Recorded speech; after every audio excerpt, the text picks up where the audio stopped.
Kalau nak sujud pun sakit lutut, itu bukan penat biasa. Kita pernah alami osteoarthritis pada lutut, sakit dia sampai ganggu kehidupan harian. Nak bangun sakit, nak turun tangga sakit, nak berjalan lama pun rasa menyucuk dekat lutut. Paling terasa masa nak solat, nak duduk tahiyat rasa perit. Kadang-kadang tahan saja sakit itu sebab fikir mungkin faktor umur. Tapi bila sakit makin kerap, kita mula cari solution. Kita mula amalkan Nutrika secara konsisten, ambil 2 sesi sehari, dan apa yang menunjukkan lebih kurang seminggu macam tu, sakit lutut dah makin reda dan akhirnya hilang. Nak bergerak jadi lebih selesa, nak solat pun rasa jauh lebih mudah.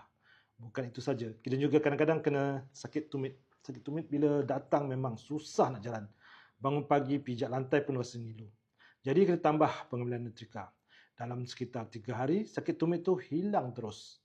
Dan bila kita kaji bahan apa dalam Nutrika ni, kita faham kenapa ramai nampak perubahan. Antara bahan utama ialah moringa.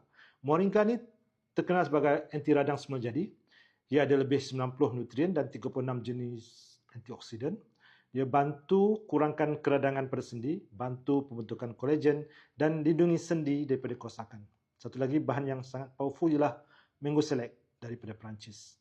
Ya, ini ekstrak manggis dengan teknologi khas yang mengandungi zaitun. Secara saintifik, mango select membantu menghalang enzim yang menyebabkan keradangan dan sakit sendi.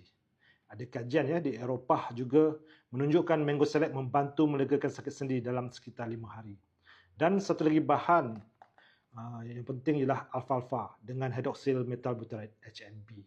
HMB ni dia bantu kuatkan otot dan menyokong tisu sekitar sendi. So bila otot lebih kuat, tekanan pada sendi pun berkurang. Sebab itu ramai rasa badan lebih ringan dan lebih mudah bergerak. Nutrika ni dia bukan ubat.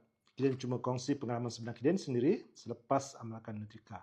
Kalau anda ada masalah sakit lutut, sakit sendi, sakit tumit, sakit tulang belakang, sakit bahu, sakit pinggang atau badan cepat lenguh, mungkin badan anda perlukan nutrisi yang betul untuk bantu pemulihan dalaman. Kalau nak tahu cara ambil Nutrika, boleh PM Kidin. Terima kasih.